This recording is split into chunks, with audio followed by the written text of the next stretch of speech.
Hi, today I wanted to talk about The Witcher and The Witcher fighting styles, um, and specifically how no one who seems to talk about the fighting style of The Witcher appears to have read the books, because the books have very interesting passages in them about the way The Witcher fighting style works, and I think they show that Sapkowski has actually a fair bit of familiarity with how swords work, specifically the physics behind them and a lot of the underlying mechanics.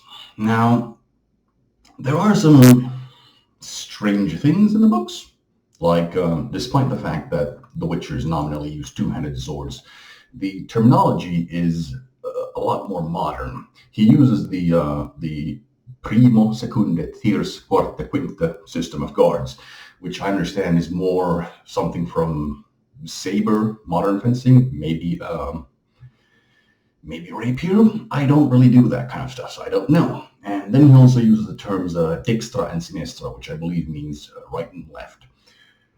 So, and he doesn't actually use them as guards. I think they're supposed to be guards. Let's see. Is the camera right? Let's raise you a little bit. I'm waiting for my lip. Whatever. So, I have a black synthetic messer. I think it'll appear quite nicely on the camera. So, as I understand it, the guards are something like this, and there's a lot of variation where they are. But they're guards. They're not cuts. But the way Sapkowski uses them in the book is that he uses them like, well, he explains that they're guards, cuts. So he'll say something like, dextra quarte to your throat, or something like that. So he'll say that they are cuts, and then he'll mention a hand. This is specifically from the scene where Cohen and Ciri are practicing. They're sparring in the Blood of Elves early on in the book. That's a little peculiar, but I'm not too bothered by that, because some of the later scenes make a lot more sense, shed more light on how Witchers fight. There's a lot of mention of pirouettes and half pirouettes, but let's not get into that just quite yet. I want to read two passages from the book to base my further analysis on. So first, here is Lambert, actually my favorite character in the books. He's training Ciri on did they call them the teeth? The posts, which are seen in the Witcher 3 opening where Ciri's jumping on them. Basically the scene where Geralt is talking to Ciri in the intro of Witcher 3, that's actually Lambert originally. He's supposed to be in that scene, but it's a dream, so whatever. Okay, let's see if I can voice act this. Attack, half pirouette, dodge, and again. Ciri, where was that parry? How many times do I have to tell you? After you dodge, you always parry. Deliver a blow with the blade to protect your head and shoulders. Always. Even when I'm only fighting one opponent, that's my Ciri, you never know what you're fighting. You never know what's behind. You never know what's happening behind you. You always have to cover yourself. Foot and sword work. It's got to be a reflex. Reflex, understand? You mustn't forget that. You forget in a real fight and you're finished. Again. At last. That's it. See how such a parry lands. You can take any strike from it. You can cut backwards from it, if you have to. So, basically the style of teaching is quite reminiscent of, let's say, Meyer, the German two-handed sword teacher, where he divides the fencing into the start, the middle, and the end, where you enter, you do your things, and then you exit the end. So what Lambert is trying to teach Ciri here is that you always, always, always have to protect yourself, to the point that it's a reflex. It's not a conscious action. It's always, always, always there. And specifically, the head and shoulders. And I think that's important, because the best way to, well, I'll get to that. The head and shoulders. Head and shoulders. Then the other section I wanted to read, which I believe is just as important. This is a continuation of another scene, if I remember correctly. This is Geralt training Ciri now at the Pendulums. And they have these mechanical obstacle courses, sort of, where Ciri has to go through it, and there's swinging pendulums that'll hit her. And I think there's also other things. Can't remember. This is a scene where she's moving to using 3 pendulums, and she's not really managing it because she's managed to do 2 pendulum course before, but now this is with 3. And the problem is, no matter how fast she goes, she knows exactly what she has to do. So she's not reacting. She's going into the situation knowing exactly what move she has to do, but she's not fast enough, as she says. Because if there's 3 pendulums, she'll get hit from the 3rd, no matter what. But here's something Geralt says to her, and I think this is very, very important. Okay, let's see if I can do a good Geralt. Come here, girl. Wipe your nose and listen carefully. No strong man, mountain-toppling giant, or muscle man is going to be able to parry a blow aimed at him by a Draco lizard's tail, Giga scorpion's pincers, or a griffin's claws. And that's precisely the sort of weapons that pendulum simulates. So don't even try to parry. You're not deflecting the pendulum. You're deflecting yourself from it. You are intercepting its energy, which you need in order to deal a blow. A light but very swift deflection and instantaneous equally swift blow from a reverse half turn is enough. You're picking impetus up by rebounding. Do you see? Speed, Ciri, not strength. Strength is necessary for a lumberjack axing trees in a forest. That's why, admittedly, girls are rarely lumberjacks. They should be lumberjills, but lumberjacks. Have you got that? And that scene continues from there. And then she manages to do it. And so, what do we learn from this? Basically, I don't think the periods are supposed to be used in any way offensively. They're a defensive measure. They are, I had a sort of framework I wanted to explain, but I'll go through my notes. I'm trying to use notes this time to keep as coherent as possible my thoughts. So, cutting is not the problem. The silver sword hurts supernatural beings even without great force. So that's not really a problem. Similarly, the dwarven seal, the sword Geralt receives from Zoltan in one of the middle books, is also supernaturally sharp. It's got dwarven runes and it's very well made, so it just cuts effortlessly through even steel. It's super sharp. So generally, it doesn't seem like cutting is the problem for Witchers. So they're not using that spinning to power up their moves, as suggested by a lot of people who, I'm going to assume they're just watching the video games and analyzing based on that, because they're kind of whatever. Rather, the spinning is to dodge. Now, I'll get to that in a moment. In both the situation where Lambert and Geralt were teaching Ciri, they were sort of teaching her defense in a manner that I would call closed eyes. This is in opposition to the modern fencing term open eyes.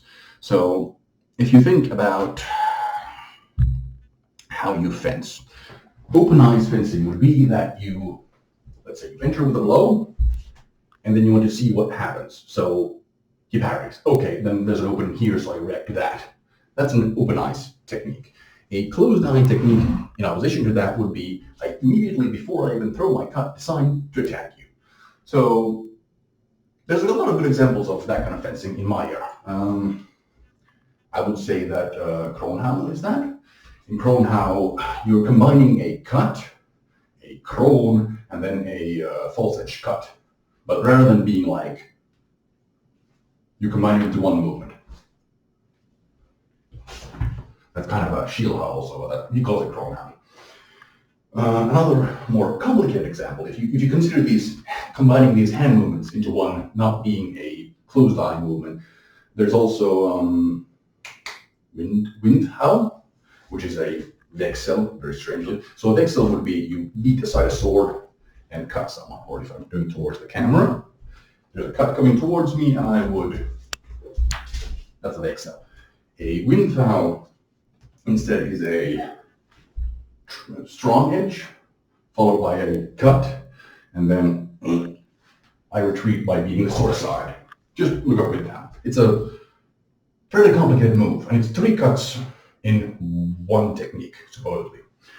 Or one of the best examples in my mind is the Myers Square. In Myers Square, you attack an opening, or you just attack, and then you perform a rapid series of attacks immediately afterwards. And you're trusting on the fact that he's forced to parry here, creates an opening here, which creates an opening here, which creates an opening here, and then you retreat. Notice here, I'm protecting my head and shoulders from above, like Lambert says, and I'm retreating. That's something Meyer pretty much always emphasizes, that you have to protect yourself when you are exiting the fight at the end. So,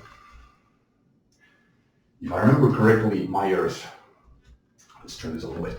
If I remember correctly, Meyer's device for the Myers Square, it's 1, 2, 3, opening, 1, 2, 3, retreat.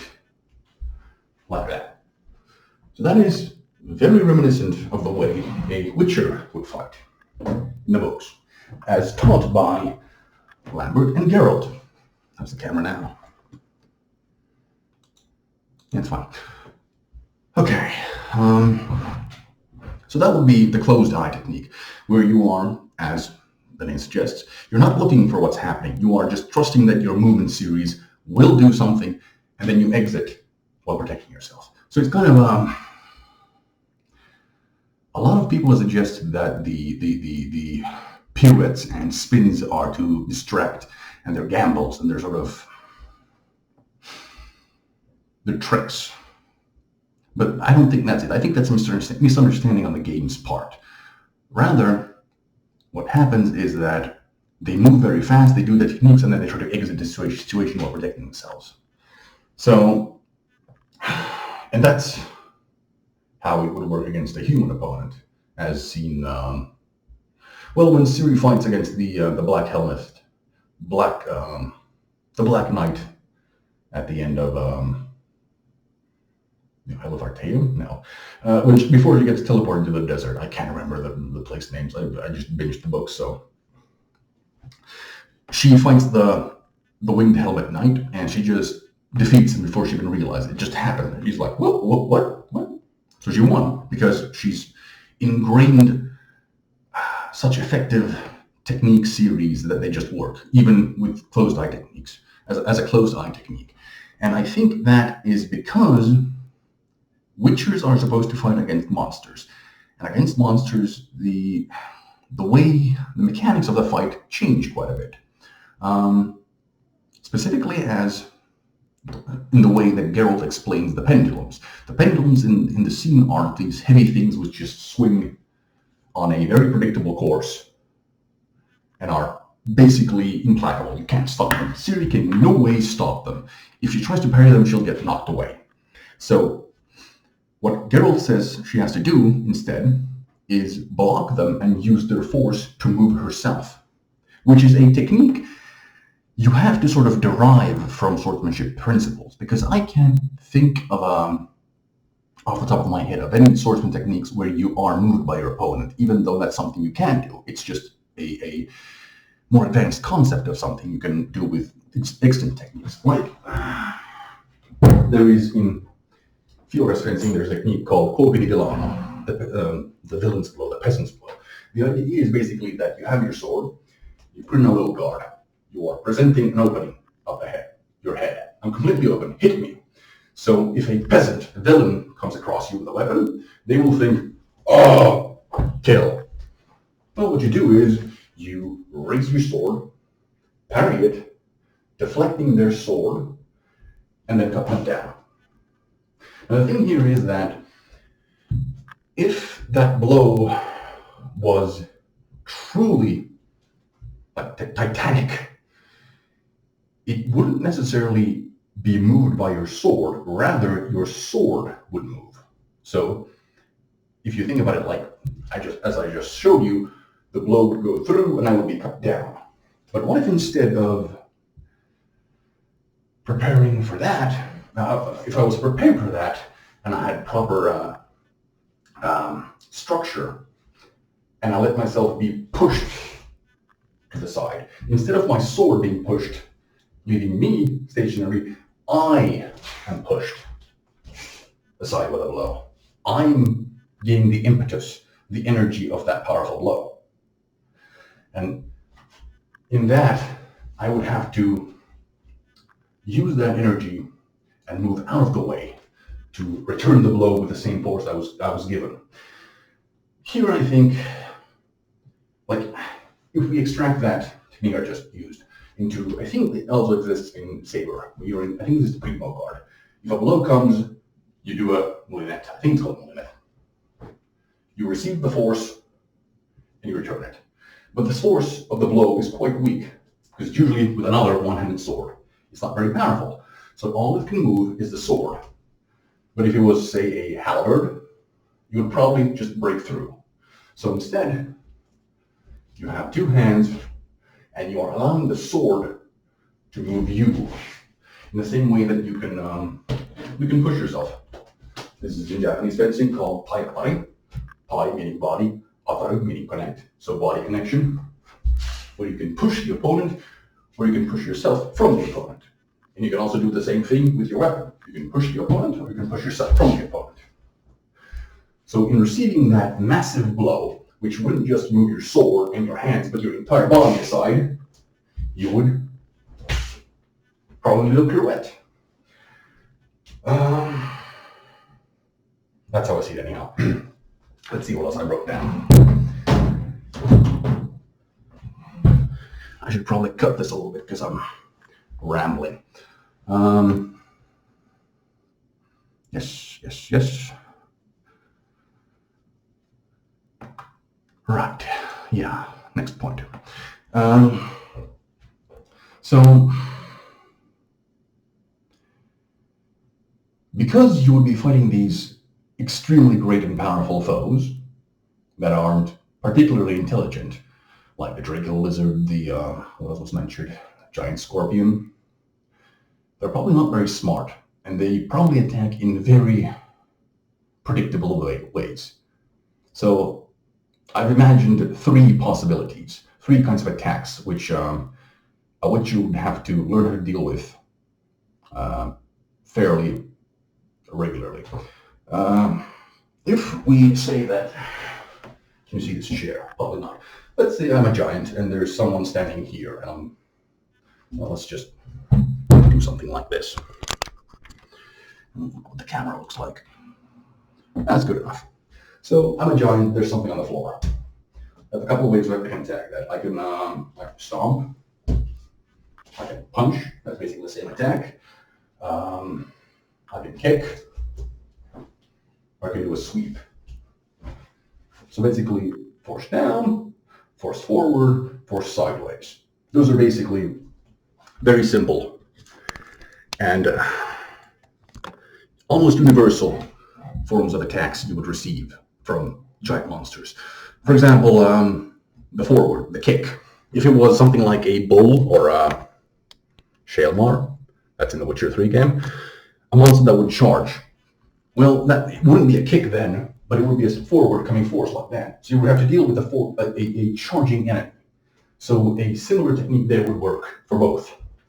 And for example there, I think a pirouette would work very nicely. See, if you are now charging at me, let's see, can I do it this way? I should practice the other way, but let's turn the camera a little bit. So if you are charging at me, and I would want to attack you, I would like to attack you while avoiding you, while protecting myself, my head and shoulders. So a sort of guard here, and then you're coming past me, I think I could thrust down at you, or the leg, if it's coming from a taller being. I thrust, step to the side, the moving opponent with the sword embedded moves past me, dislodging the weapon, giving it more impetus. I continue that like so. So I would perform a thrust and a cut while protecting myself and moving away from the opponent. That, I think, is a fairly realistic technique.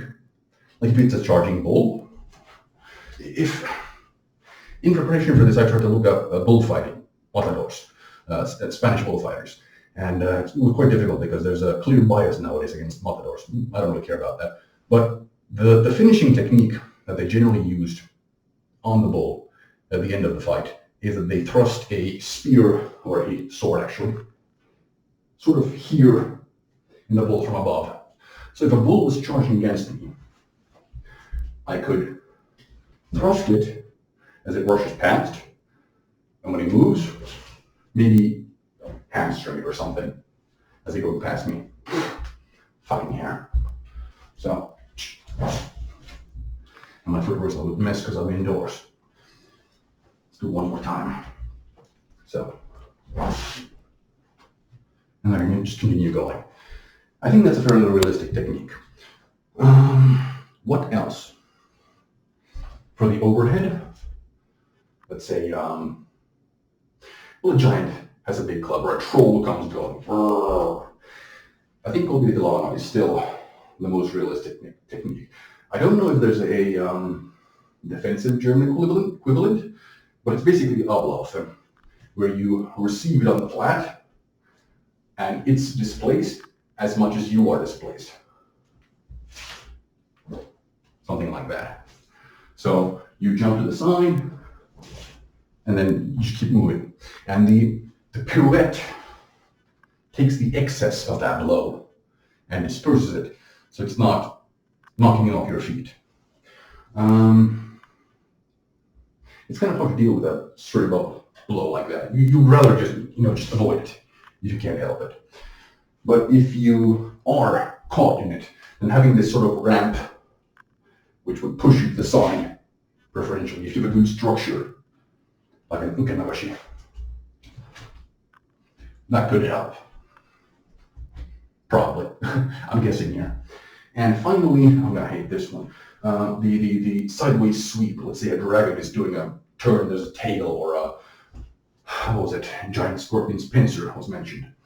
There you see generally the, I was thinking that the sort of move, I can't do it, I'm terrible at that kind of move where you receive the attack on your sword, it pushes you up, and then you sort of vault over it, like so.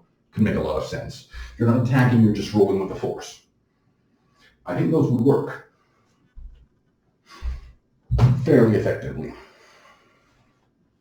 So that's off the top of my head from like half an hour of thinking, instead of let's say 100 years as the Witchers might have, of how to fight against giant monsters using pirouettes. Now this is of course kind of ignoring the fact that in the book fights, pirouettes are often used against human opponents, but they're also used not quite to receive massive blows and then continue going. They're used more like getaways. But I think that's also possible. It's not entirely. It is feasible in my opinion. Let's see if I can do something here. So again, like the first technique I showed. So you would set a, and then if you wanted to pirouette that way, so I could, while protecting myself, insert that kind of movement, rather than entering into measure with a pirouette.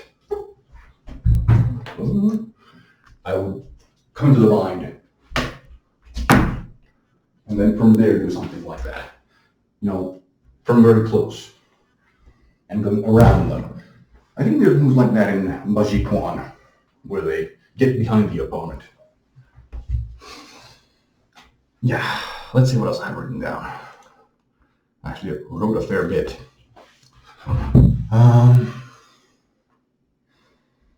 Yeah.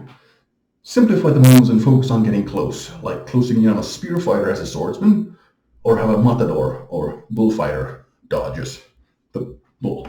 So, simple spins, simple pirouettes to get as close as possible to the big fucking thing that could just squash you if you're not hugging it. By hugging it can't gather momentum and punish you.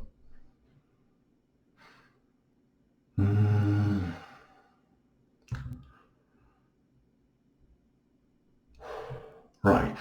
It's also another thing which the games and to some extent the TV show strays away from is that in the books the Witchers really don't use armor, like at all. And I think that's similar to how, like in bullfighters, don't wear much armor because it would make it difficult to do those hair's breadth techniques. Yeah, I have. I'm gonna try it. Those three things which I awkwardly managed to do without any armor, I actually do have some armor to try out. I haven't worn this in a while.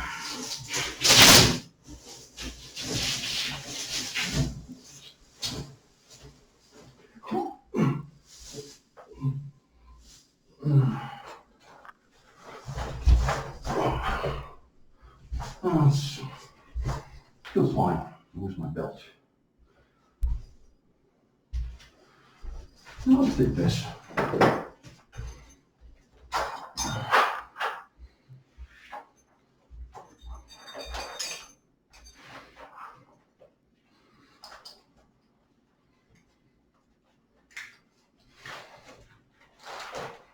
Well, the problem with this really isn't that it's heavy. You can get used to that, and the girdle is pretty fucking strong. The problem is that all of this hangs off of me and slows me down. So, what did I do again?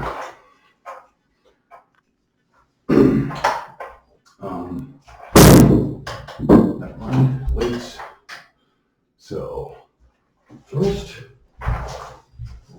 yeah. The problem is this slows me down in the initial acceleration, and then it wants to keep me going. So I'm gonna take this off.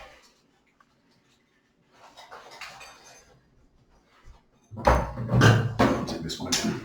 So if I'm maximizing the mobility of this, it slows me down when I want to start,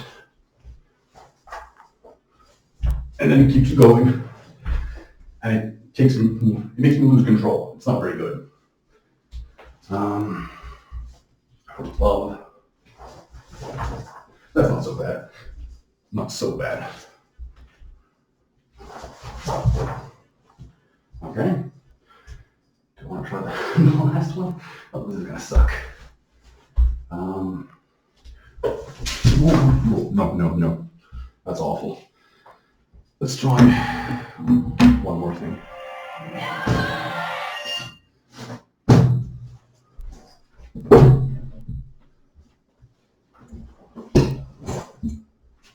Actually, I'm gonna take a break.